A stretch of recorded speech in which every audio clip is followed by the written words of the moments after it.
días, estimados estudiantes, queridos docentes. Vamos a dar inicio a la conferencia de hoy con la participación de un invitado especial, el doctor Cristian Barrientos Ichazo, a quien también le damos la más cordial bienvenida. Saludamos también a todas las personas, estudiantes, docentes y público en general que nos está viendo a través de las redes sociales de la facultad. Esta conferencia está siendo transmitida por la página Facebook de la Facultad de Ciencias Económicas y Empresariales. Estamos celebrando 83 años de nuestra facultad y no podría ser de otra manera que hacerlo a través de actividades académicas. Así que agradezco muchísimo la presencia de todos ustedes en esta conferencia. Tenemos más de 150 personas en el salón, algunas personas paradas, así que ha generado bastante expectativa su conferencia, estimado doctor Barrientos. Permítanme presentarles a ustedes al doctor Cristian Barrientos Ichazo. El doctor Barrientos es abogado independiente con 17 años de experiencia profesional, egresado con distinción de la Universidad Católica Boliviana. Tiene 6 especialidades en Derecho de Recursos Naturales, Derecho Ambiental, Derechos Humanos, Derecho Informático y Desarrollo de la Inteligencia. Además de 4 posgrados en la Universidad Católica Boliviana, en la UPSA, en Harvard Contract Law from Trust to Promise to Contract, International Anti-Corruption Academy, IACA, Regional Summer Academy, y en Derecho Comercial Internacional.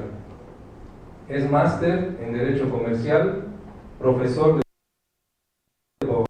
Comercio Internacional, licenciado en Legislación Aduanera, Derecho Internacional Privado, Conciliación. Es abogado en litigio internacional en Bolivia, Argentina, Brasil, Bolivia, Italia, Francia y Estados Unidos. El doctor Barrientos también es consultor internacional para organizaciones anticorrupción, abogado internacional anticorrupción y cumplimiento de instrumentos legales para actos comerciales en CADEX, Mercosur, ALADI, CAN, Alianza del Pacífico y Unión Europea. Es presidente ejecutivo de Cristian Barrientos Corp. Ha sido reconocido y premiado como el Europe Business Assembly, World Conference of Business en San Francisco, World Quality Commitment, CAINCO, como uno de los mejores abogados de negocios nacionales e internacionales y el único con certificación IACA. En su actividad profesional cuenta con un equipo multidisciplinario internacional y nacional de más de 48 socios profesionales, asociados, peritos, contadores, consultores y abogados en Bolivia, Perú, Chile, Argentina, Brasil, Ecuador, Paraguay, Uruguay, Colombia, México, Salvador, Honduras, Washington, Nueva York, Estados Unidos, Italia, Francia y Suiza. Como verán, este es un resumen del currículum del doctor Barrientos, y en nombre de la carrera de Comercio Internacional, de la cual soy director, le damos la más cordial bienvenida y quisiera que todos le brindemos un fuerte aplauso.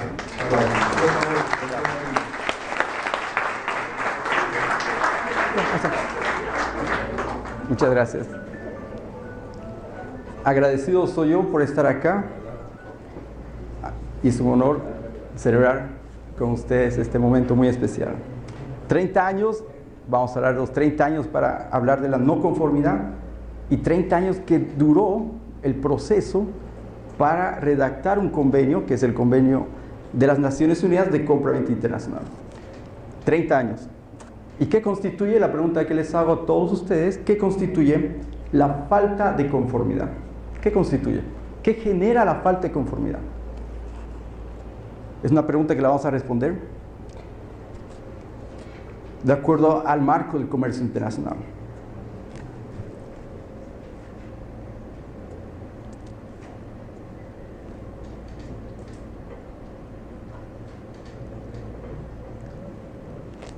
El comercio internacional nace desde la misma relación humana de los ciudadanos, de las civilizaciones, de las tribus, cuando intercambiaban productos.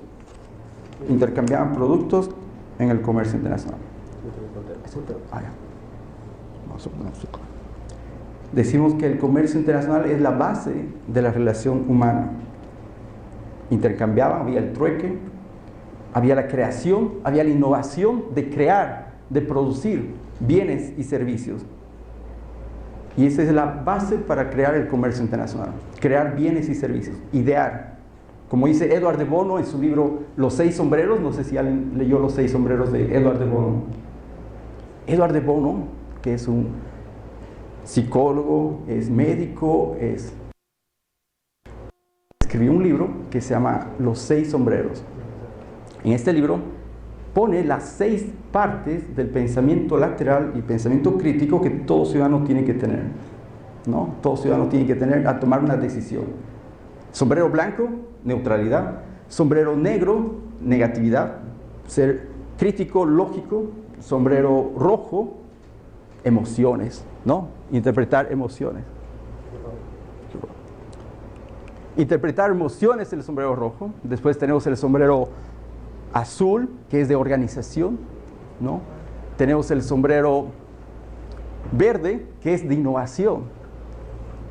Innovación, creación, como las plantas verdes que crecen.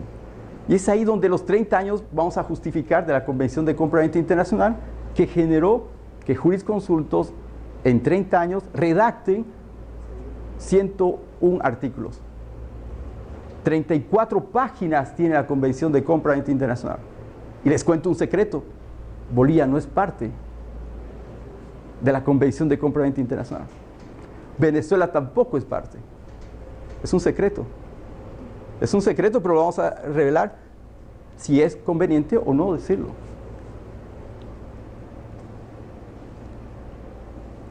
Aquí hago un ejemplo de la Convención de Viena de los 30 años y hago parecido al Concilio de Trento, ¿no? De 30 años. ¿no? La Convención de Compra-Venta Internacional de 1980 es la que forma los contratos y la relación contractual. Si Bolivia no es parte, ¿por qué estamos hablando en Bolivia? ¿Alguien sabe? ¿Alguien tiene idea? ¿Por qué hablamos de una convención que no es parte de Bolivia? ¿Saben por qué? Porque el derecho internacional privado está por encima del derecho internacional público. Quiere decir que la autonomía de la voluntad de las partes, está por encima de cualquier convención. Si Pedro y Juan suscriben un contrato, entonces se respeta esa voluntad de las partes, independientemente que estén en Bolivia o en Venezuela, ¿no?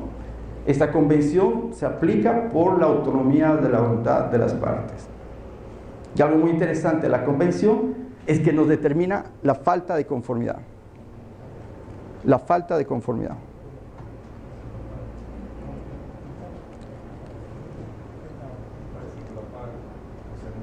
¿Se mueve la batería?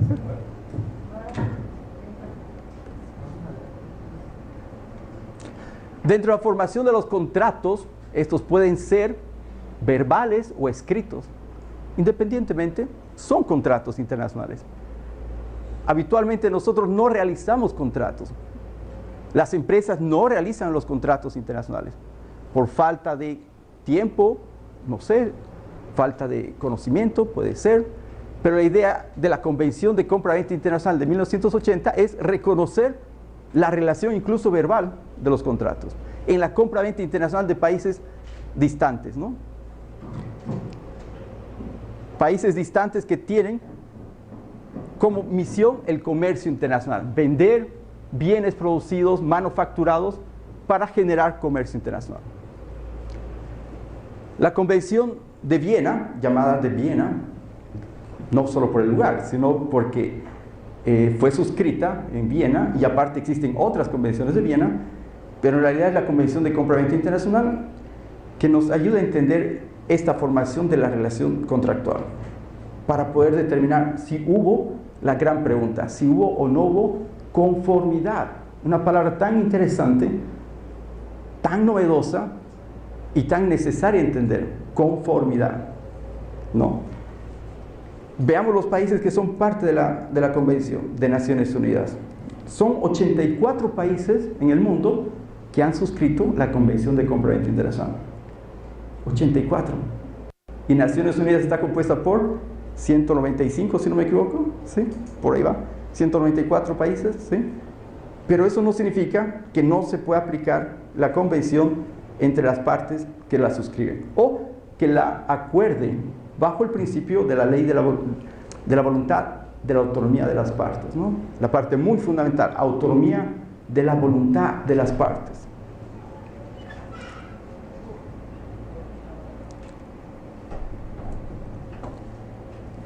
Esta convención excluye ciertas mercancías o mercaderías. El término mercancía o mercadería es indistinto. Se utiliza mercadería y dice, muy bien, se puede excluir lo que sea compra familiar, uso personal, uso doméstico, aeronaves, buques, subastas judiciales. Eso no aplica a la Convención de Compraventa Internacional porque se excluye, ¿no? Todo lo demás que sea mercancía se aplica a la Convención. Esta Convención de 1980 establece derechos y obligaciones. Derechos del comprador frente al vendedor, el vendedor frente al comprador. Una relación del comercio internacional, una relación directa, compra-venta, venta-compra. ¿Puede generar, les hago una pregunta, puede generar que el vendedor también esté con falta de conformidad? ¿O solo es el comprador que genera la falta de conformidad? ¿Y qué entendemos por conformidad? Aceptación, entendemos como asentimiento de lo ofertado y lo adquirido, lo entregado, ¿no? Dentro del proceso de distribución tenemos la entrega, ¿no? Ese momento donde se recepciona la mercadería comprada y se la toma como aceptada. Pero esa aceptación está sujeta a la conformidad de lo pedido, de lo ofertado, de la oferta, de la propuesta.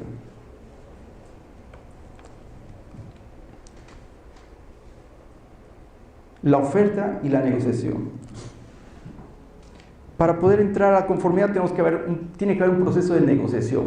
Como decía Arthur de Bono en el sombrero de negociación, que sería el sombrero azul, se organizan la oferta, se organiza el comprador, se organiza el vendedor para generar un vínculo comercial, ¿no? Ese vínculo que posteriormente será un contrato, verbal o escrito.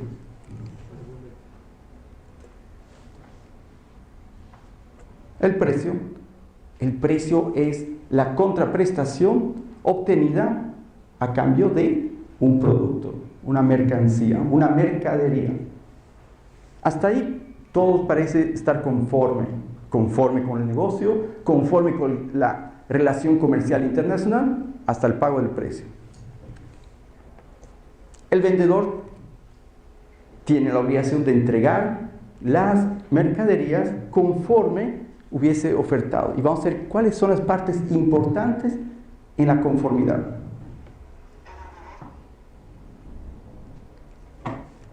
La transmisión, la conformidad. Algo que es muy interesante en la Convención de Compraventa Internacional es examinar las mercaderías, es poder llegar a evaluar si lo ofertado se cumplió. Y es muy interesante porque el comprador tiene el derecho a examinar, decir, muy bien, usted me ofertó una máquina de Italia con cualidades muy propias de Italia y con la tecnología italiana. Eso es un caso que pasó acá en Bolivia y llevamos el caso en Italia de falta de conformidad. El cliente suscribió, mandó un mensaje de compra y una aceptación de venta.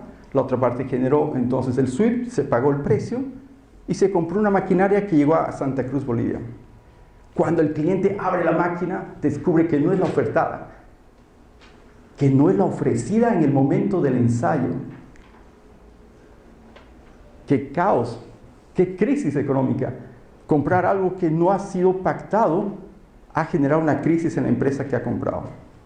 Este ejemplo es un ejemplo que pasó en la vida real, fue hace 2 años, donde estuvimos gestionando los actos preparatorios de demanda y gestionando la falta de conformidad.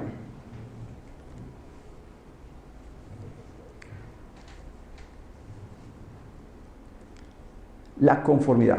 Existe conformidad cuando existe cantidad, calidad, tipo, envase y embalaje ofertados. ¿Se entiende? Cantidad, pues la cantidad de máquinas que yo pedí tiene que ser esas. Calidad, la cualificación de la máquina. ¿Será que es la calidad que me ofertó la empresa en Italia y la recibí en Santa Cruz? ¿Será que esa es la cualidad que ofertó? Ahí empieza a ver el punto. ¿Estoy conforme? ¿Acepto esta máquina que no es la ofertada?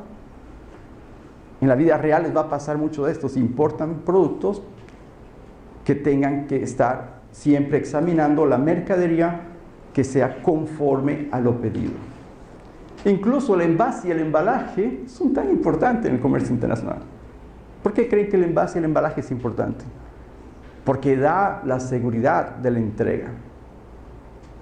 En el momento de la entrega se gestiona el envase, cómo se va a entregar y dónde se va a entregar, ¿no? Aquí empieza a ver el tema de la conformidad. Y dice, momento, ¿soy comprador o no? No es la máquina que pedí, no es la máquina que compré, no es la máquina que pagué. El caso de Italia fue un caso bastante interesante. Entonces les explico, si no estoy conforme, ¿qué hago? Declaro la no conformidad ¿en base a qué? Al derecho internacional privado y a la Convención de Compraventa Internacional de 1980. ¿Será que una parte que está en un país no suscribiente puede invocar el derecho a la no conformidad?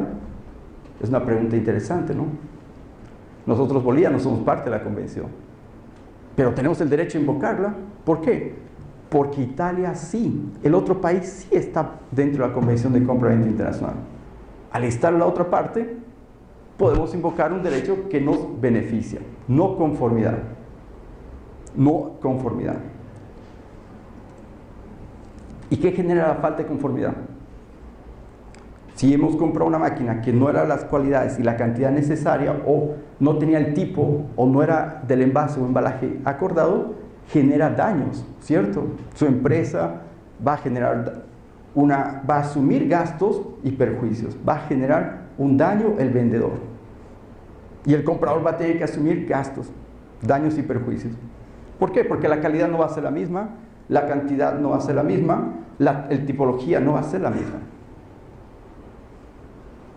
Esta máquina que les cuento es una máquina de producción para manufactura y que trae como consecuencia que no produzca de acuerdo a lo ofertado, a lo ensayado, ¿no? Entonces, la falta de conformidad aquí empieza a tener resultado. ¿Será que el vendedor también tiene falta de conformidad? ¿Será que el vendedor también puede invocar este derecho internacional de falta de conformidad? Pues sí. En el momento en que el comprador no pague, por ejemplo, en el momento que el comprador no quiera recibir la mercadería. Ha habido casos que el comprador faltó pagar, obviamente, y dijo, no, ya no quiero la mercadería, pero ya está en el punto de entrega, ya está en el lugar acordado. Entonces, el comprador puede invocar la falta de conformidad el vendedor puede invocar la falta de conformidad frente al comprador.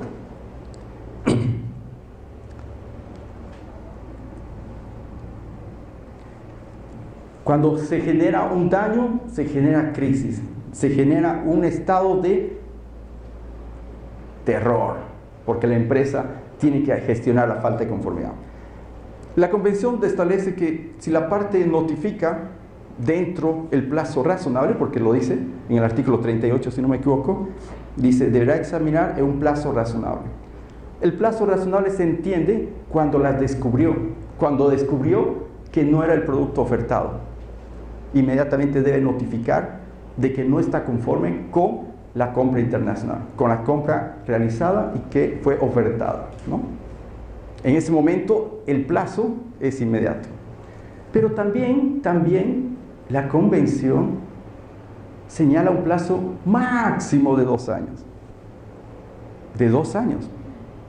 Y es cuando no se puede descubrir si la mercadería tenía o no tenía las cualidades, porque están dentro de la máquina o dentro de la mercadería.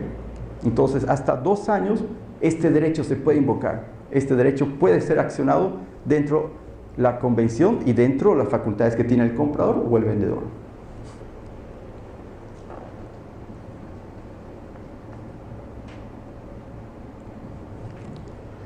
La convención, que tiene 30 años de periodo para haber sido suscrita, es una convención que nace del acuerdo de la voluntad de los países para tener una hegemonía y una seguridad internacional. Seguridad internacional de formación de relaciones, quiere decir crear obligaciones, derechos, crear estabilidad dentro de la OMC, la Organización Mundial del Comercio, para que los compradores de buena fe y los vendedores cumplan con lo mínimo necesario para que se suscriban buenos contratos, ¿no? La idea es que ustedes hagan contratos internacionales, produzcan un contrato internacional para tener mayor seguridad y no tengan que basarse en los correos electrónicos, basarse en los mensajes electrónicos, que también son prueba, pero que no son lo idóneo para el comercio internacional. Lo ideal es hacer un contrato internacional. 90% de las empresas no quieren hacer un contrato, pero hay que incentivar al contrato internacional porque les va a dar seguridad, les va a dar una cláusula de arbitraje que es para solucionar el conflicto. El arbitraje es un método alternativo de solución de conflictos justamente para el comercio internacional tenga la seguridad de poder accionar sus derechos y garantías en un tribunal arbitral.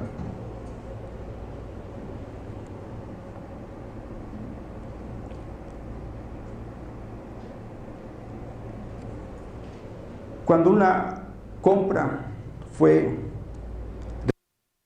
realizada de lo exigido, genera que una de las partes entre en desequilibrio, lo que se llama en inglés hardship. La palabra hardship significa excesiva onerosidad, que es un desequilibrio entre partes contractantes que no se ponen al mismo nivel, generado por algo no imputable a las partes, pero por condiciones extra. Puede ser caso fortuito, fuerza mayor, que genera un desbalance entre comprador y vendedor. Esa palabra hardship se puede activar, por ejemplo, caso COVID. El caso COVID, habían compradores internacionales y vendedores internacionales que tuvieron que activar la cláusula hardship. Y ahí decir, bueno, no hay conformidad porque existe fuerza mayor, caso fortuito, que sale de la voluntad de las partes y que genera un desequilibrio contractual en el comercio internacional.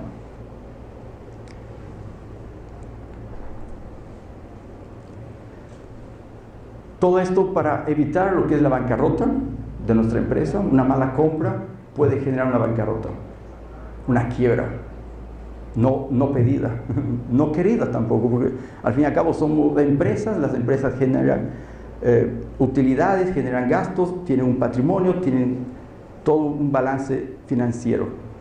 Y cuando una mala compra se genera por incumplimiento del vendedor, va a generar bancarrota, va a generar un déficit, ¿no? Entonces, dentro de la Convención de Compra y Venta Internacional también establece mecanismos de reparación en caso de bancarrota, en caso de entrar en insolvencia financiera, podría decirse.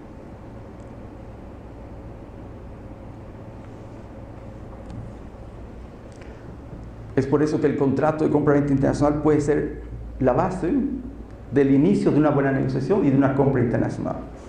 Decimos que los contratos son modelos que ya están elaborados, no es muy difícil, podemos entrar a la Convención de Compra-venta Internacional, leerlos y ponerlos en nuestra empresa o en el comercio que estamos realizando, ya sea como importadores o como exportadores, ¿no? Y volvemos a la pregunta, ¿qué constituye la falta de conformidad? La pregunta que empezamos, ¿cómo la podemos resolver? Pues es la aceptación, es la aceptación de lo ofertado y lo recibido, de lo entregado y de lo comprado.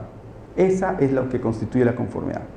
No existe una Defensoría Internacional de Derechos del Consumidor en el comercio internacional. No existe.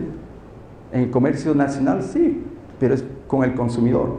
En el comercio internacional tenemos que aplicar la Convención de Compra-venta Internacional y dar la no conformidad en caso de no aceptar lo que hemos comprado y lo que hemos pagado.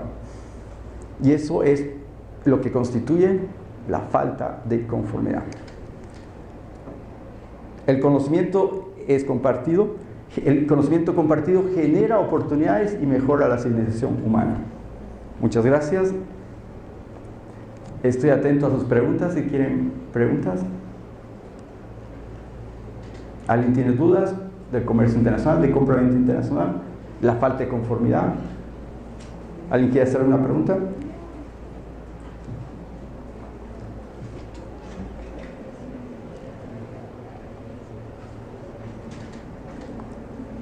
¿Prueba?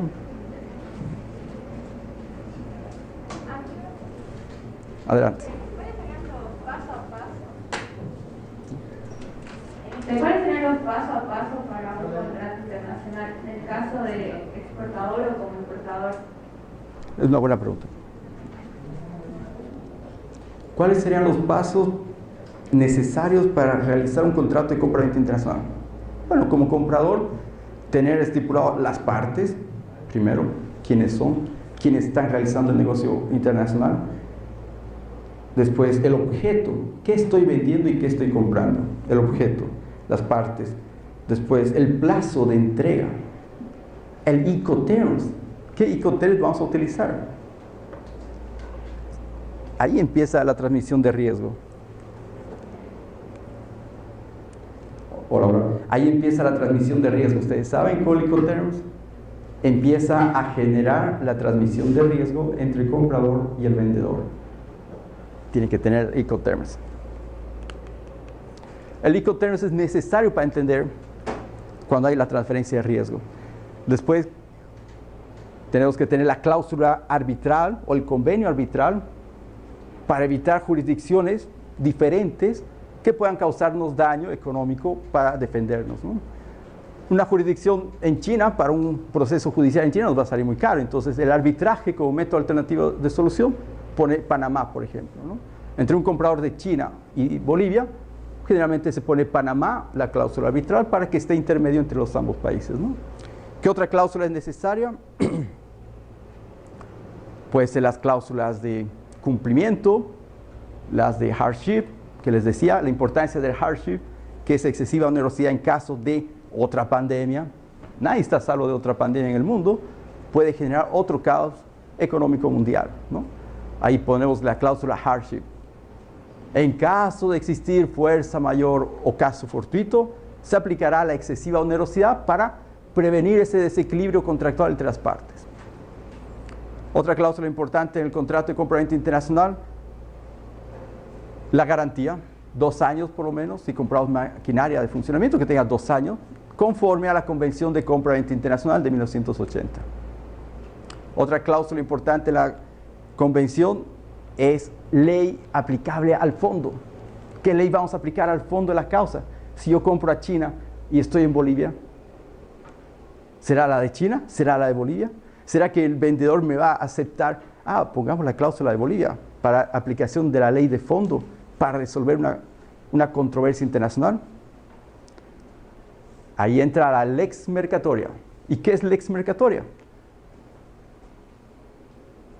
Es el conjunto de convenios y tratados internacionales que el mundo entero ha suscrito. Es el conjunto.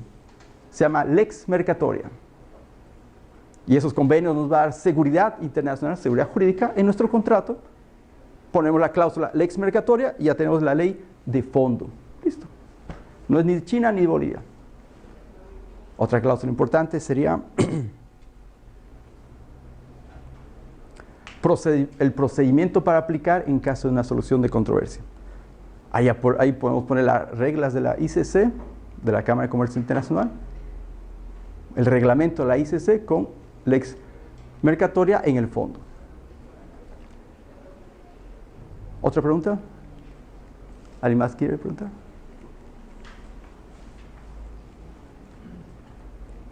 ¿3 preguntas? Premios. Sí, va a haber premios para los que participen. Eso anima. Está la batería baja, parece. ¿Hay una pregunta?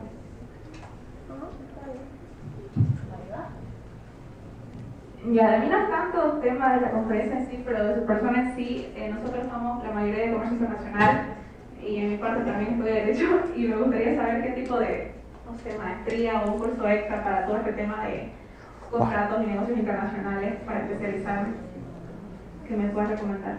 Bueno. Según su experiencia, por favor.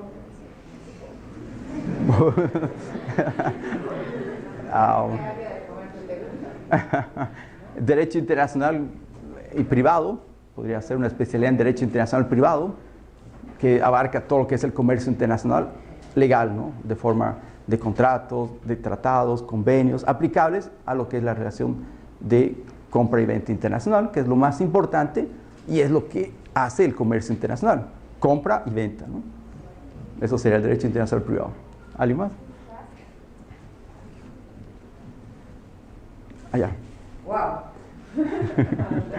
Una maratón, pero vamos a llegar. No se va a quedar con su duda. Para que vean que están prestando atención a pesar de que no había micrófono.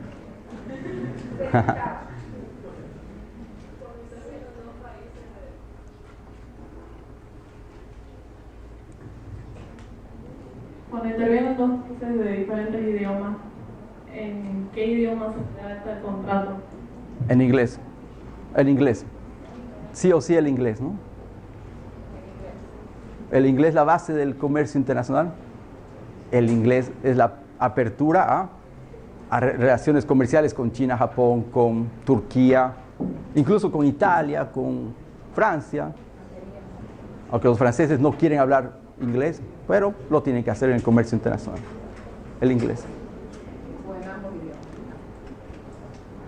Claro que los contratos internacionales pueden estar en dos idiomas. No es una forma excluyente del idioma de origen de una de las partes. Puede ser en inglés, puede ser en español. Hay otra más. Perdón. ¿Se necesita mayoría de edad para realizar un contrato internacional? No se requiere. Pero para realizar o para suscribir. Para cualquiera de los dos. Bueno, si uno va a prestar como gestor un contrato, lo puede realizar, pero para suscribir es mayoría de edad, porque entra obligaciones.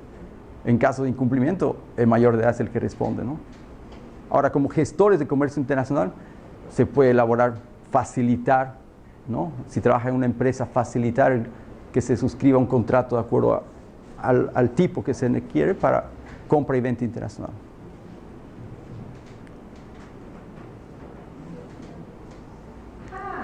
Me la pusieron difícil, ¿no? Nada más y nada menos. Allá al final. Vamos a correr. Pero llego. Buen día. Disculpe, antes de terminar de hacer su presentación, habló algo de que los contratos no están con los artículos o algo. Sí, algo que los contratos que se hacen no están hechos con, digamos, tipos legales. No tipos legales, sino que no están con temas de leyes. Antes de que termine su presentación, digo. De que no todas las empresas dicen que sí. suscribían un contrato, que sí. muchas veces los contratos eran de manera Verbal. Exacto. Correcto, y no se firmaba. Esa es la mala costumbre que tenemos, una mala costumbre latinoamericana, y se los digo francamente, de no hacer un contrato, no ser formales, no participar de la elaboración de un contrato. Lo hacemos porque tenemos la mala costumbre de orden de compra, orden de pago, SWIFT, y ahí acaba. Y los correos electrónicos de la empresa que dice, sí, vamos a entregar tal fecha con Incoterms FOB en fábrica. ¿Y el contrato? ¿Dónde está? Ustedes saben que el Incoterms es solo un término, terms, de un contrato. El contrato es la parte principal. Y dentro del contrato principal existe el Incoterms, los terms, legal terms, términos legales. Entonces, empecemos a generar contratos. contratos de compra-venta internacional, contratos joint venture, contratos que dé estabilidad al comercio internacional. Para cuando tengamos que pedir que cumpla el vendedor, lo hagamos con contrato.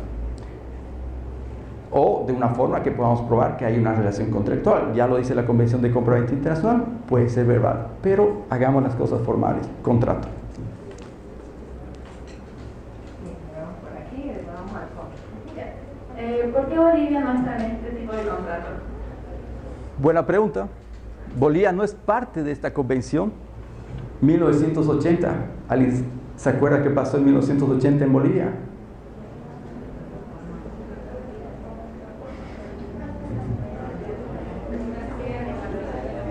La historia dice que hubo un dictador, bueno, García Meza estaba en el poder, entonces nuestra historia pasa por la dictadura de 1980, ¿no?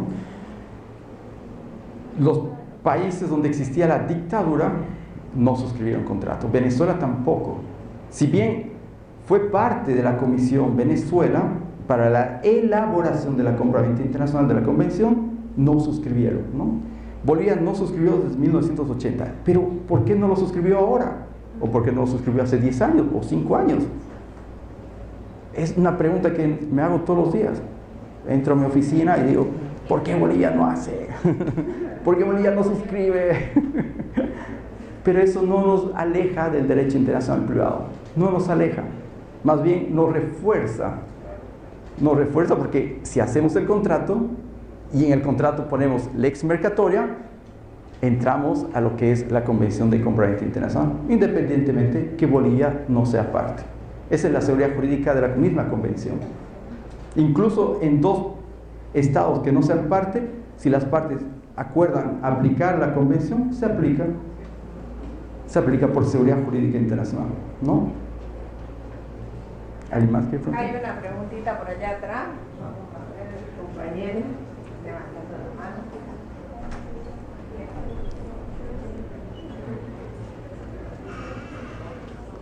Buenos días. ¿Hay algo que puede regular los contratos verbales? ¿O si la Convención de Viena tiene que ver en esto? Es una buena pregunta. La Convención de Viena de 1980, que nos da el derecho a la no conformidad, estipula las obligaciones del vendedor y el comprador. O sea que ya lo estipula, ¿no? La Convención de Viena,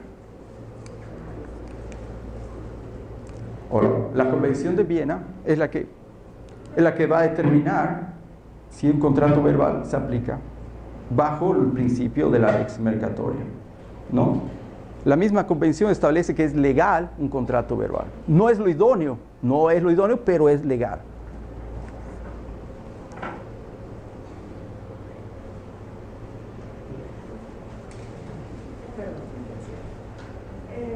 ¿Qué requisitos deben cumplir los países para formar parte de la Convención de Compra-Venta Internacional? Toda convención, todo tratado internacional, todo convenio internacional, debe haber una voluntad de Estado, y significa una voluntad política, ¿no? Una voluntad de gobierno, de ingresar a una convención como la de 1980. Y es algo anecdótico, es 1980, son 42 años que tiene la convención. Entonces falta la voluntad del Estado de suscribirla y ratificarla, porque no solo la suscripción, sino la ratificación de un tratado internacional para que tenga fuerza de aplicación dentro del Estado, ¿no? Algo que les comento, el 2006, algo que les comento con experiencia, recién Bolivia estaba entrando al convenio de la Estampilla de la Haya para la aplicación de el certificado internacional. La apostilla de la Haya es una forma de reconocimiento apostillado de un documento fuera de Bolivia. Recién, y esa convención es de 1965, si no me equivoco, la Estampilla de la Haya, que ahora se aplica a los documentos para el exterior. Recién en el 2006 entró a hacer el trámite y en el 2013 o 14 fue parte ya plena de lo que es la apostilla de la Haya, que es lo que van a utilizar ustedes cuando tengan que legalizar un documento para el exterior, en la compra-venta internacional. ¿Alguna otra pregunta por ahí? Hay 3, a ver, 4. 1, 2, 3 y 4. ¿Ok? Vamos. Sí. Perdón. Buenos días. ¿Qué pasaría si hubiera falsificación de contrato en algún producto para exportar? ¿Falsificación de contrato? Wow. Pues habría un hecho doloso, un hecho ilícito. Si una de las partes, un comprador o un vendedor, falsifica el tenor de un contrato internacional, obviamente genera una responsabilidad civil y una responsabilidad penal, ¿no? Pero sobre todo civil, porque esa es la que va a causar daños y perjuicios, va a tener que ser indemnizado por modificar un contrato unilateralmente sin el consentimiento de la otra parte. En materia de derecho internacional, no existe la extradición para delitos de falsificación. Entonces, aplica la responsabilidad civil por daños, ¿no? Como una reparación del daño causado. Perfecto. Por allá atrás, la señorita. Sí.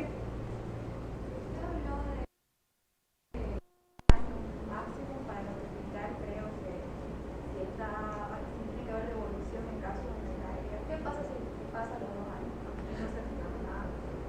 La Convención de Compra-Venta Internacional dice plazo razonable cuando se hubiese descubierto, y si no se ha descubierto, un plazo hasta 2 años que tiene que ser homologado con la garantía de 2 años.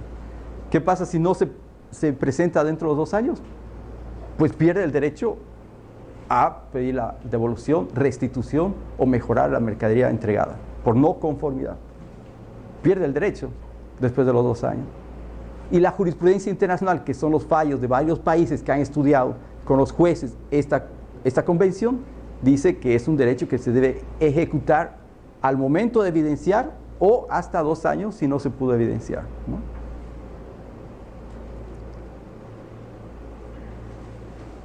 ¿Alguna pregunta más por ahí? ¿Cuáles son las principales riesgos jurídicos que derivan a la operación? No le escuché bien, un poquito más fuerte. ¿Cuáles son los principales riesgos jurídicos que derivan con la operación internacional? Los bienes jurídicos. Los riesgos jurídicos. Ah, riesgos. Riesgos jurídicos. Wow. Una operación de compra-venta internacional hay muchos riesgos. Uno, el cumplimiento de la entrega en el lugar, ¿no? Generalmente las empresas optan por una certificación para evitar el primer riesgo. Si yo compro una maquinaria, pido a otra empresa en el lugar de entrega, si es FOB, si es en fábrica, pido que haga una certificación. Y esas empresas van a certificar cómo se está entregando en FOB, en la empresa, la maquinaria. Primer riesgo que hay que evitar que no lo ha comprado. Otro riesgo, si es el transporte, lo que es logística, lo que es la distribución física internacional, pues ahí entra la póliza de seguro, que es una forma de prevenir riesgos, y si hay siniestro, reparar el daño por el siniestro.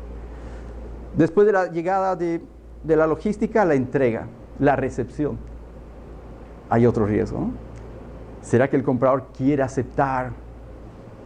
Pues el vendedor tiene que obligar a aceptar la maquinaria que ha sido comprada y terminar de pagar el precio, ¿no? Ahí se perfecciona la compra-venta internacional con el precio pagado y la maquinaria o la mercadería entregada.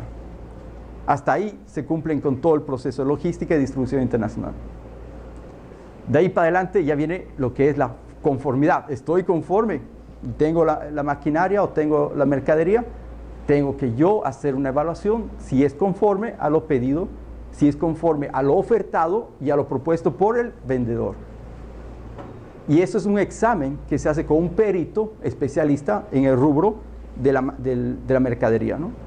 Hubo un caso de Colombia, que fue justo antes de la pandemia, fue 2020, si no me equivoco, sí, enero y febrero. Tuvimos que ir a Colombia, a Medellín, a notificar la falta de conformidad por la ropa textil que no era la acordada y que no era la mostrada en los catálogos de venta. Entonces, cuando llega la ropa a Bolivia, vemos que no era la ofertada y no estaba de acuerdo al modelo que ellos ofrecían. Fuimos a Colombia a notificar la falta de conformidad para darles a conocer que hay un daño causado por su incumplimiento contractual. Y eso es un riesgo ya dentro la revisión y el examen que hizo un perito, que fue un ingeniero civil, ingeniero de producción, especialista en textil. De acuerdo a eso se hace una pericia de acuerdo a la mercadería que se tiene. Si es el otro caso de Italia, fue un ingeniero electromecánico que determinó que las fallas venían dentro de la máquina de Italia, ¿no? Entonces, cada pericia nos va a determinar si hay un riesgo posterior o hay un riesgo inmediato, ¿no?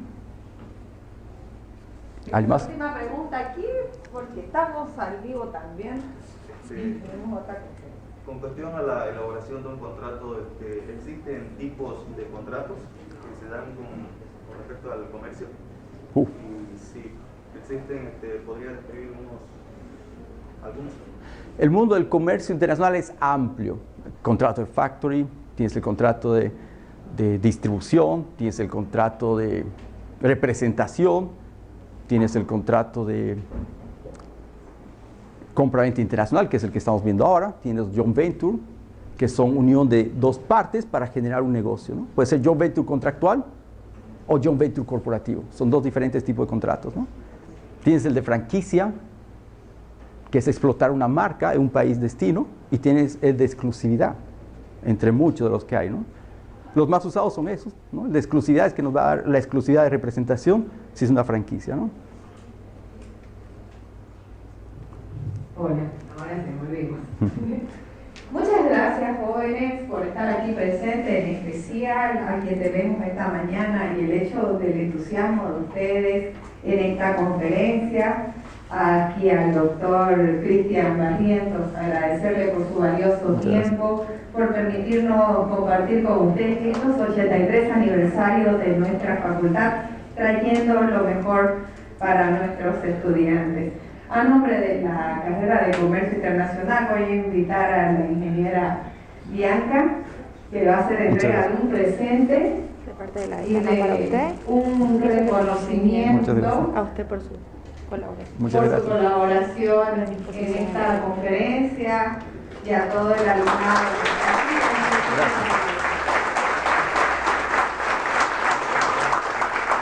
Muchas gracias a ustedes. Gracias.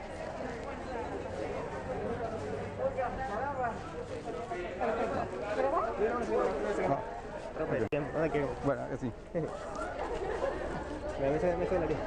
Ahí está.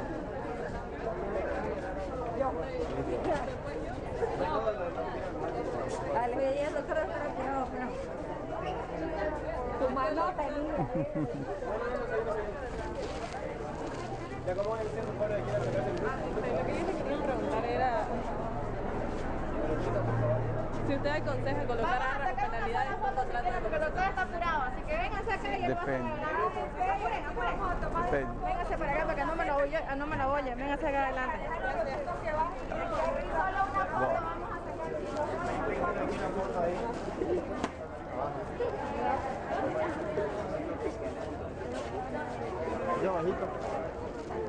A ver, aquí puedo tomar bajen todos los que quieran tomarse la foto, que vamos a tomar